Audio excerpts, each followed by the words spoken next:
သက်9နှစ်အရွယ်ကောင်လေးရဲ့ကိုပေါ်မှာကောင်းငင်နဲ့မြေကြီးရဲ့အရှိန်အဝါတွေထပ်ပေါ်နေလာကိုအံ့ဩစွာတွေ့လိုက်ရလေခြေလန်းတိုင်းလက်ဟန်တိုင်းမှာကြီးမားတဲ့စွမ်းအားတွေပါဝင်နေတာပါ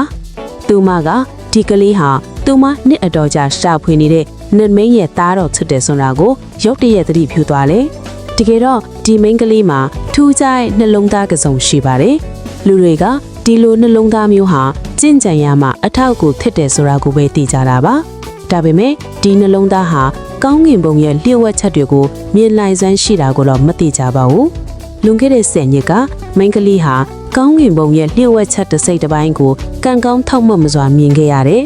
နောက်10နှစ်အကြာမှာကျွန်းမိသားစုကနေခစ်တခစ်ကိုလွှမ်းမိုးနိုင်မဲ့နမင်းကဘာပေါ်ထွန်းလာမယ်ဆိုလာသိခဲ့ရတယ်ဒါကြောင့်နမင်းသားကြွလာမဲ့အချိန်ကိုစောင့်မျှော်နေခဲ့တာပါ10နှစ်လုံးသူမဟာကျွန်းမိသားစုရဲ့ကမ်းလှမ်းချက်တွေကိုညှင်းပယ်ပြီးအပြင်စည်းတပိတ်ကူအဖြစ်နဲ့ပဲခုလုံနေခဲ့ပါတယ်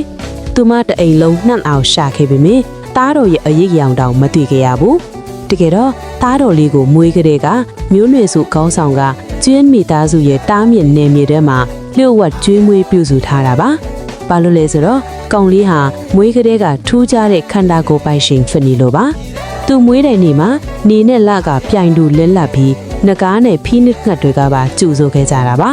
တခြားသူတွေတက်တက်လုံးကြင့်ကြံမှရနိုင်တဲ့အဆင့်ကိုသူကတော့အသက်တစ်ချက်ရှူယုံနဲ့တင်ကြော်ဖြတ်နိုင်ခဲ့တယ်ဘိုးဘေးတွေကကောင်လေးရဲ့ပေါ်ထွန်းမှုကနတ်ပုံတစ်ခုလုံးကိုတုံလုစေမှစိုးရင်တာကြောင့်ခေါင်းဆောင်ကိုကလေးကိုအနည်းအနားမှာထားဖို့မှာကြားခဲ့ပါတယ်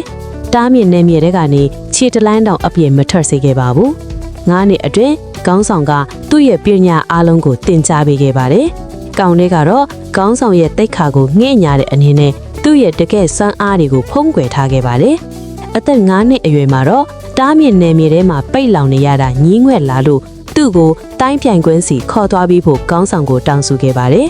တိုင်းပြိုင်ကွင်းမှာတပြက်တည်းရဲ့စွမ်းအားကိုတိုင်းကာနိုင်တဲ့2000စီတက်တန်းရှိတဲ့ကြောက်စာတန်းရှိလူပါ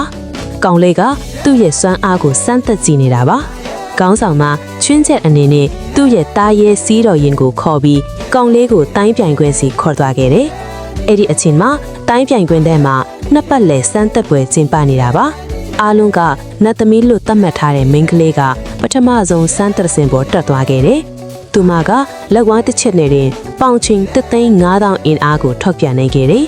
မနာလိုဝန်တိုတက်တဲ့မိန်းကလေးကတော့သူမဆရာရဲ့ပေါင်9,000စံချိန်ကိုဘယ်သူမှမချိုးနိုင်ဘူးလို့လှောင်ပြောင်းနေတော့ပါပဲဒါပေမဲ့ကောင်လေးကကြောက်စာတိုင်းကိုလက်ဝါးနဲ့ပေါ်ပေါ်လေးလေးတစ်ချက်ရိုက်လိုက်တဲ့အခါပြင်းထန်တဲ့တုန်ခါမှုနဲ့အတူကြောက်စာတိုင်းမှာပေါင်10,000ဆိုတဲ့စံချိန်ကြီးပေါ်လာပါတော့တယ်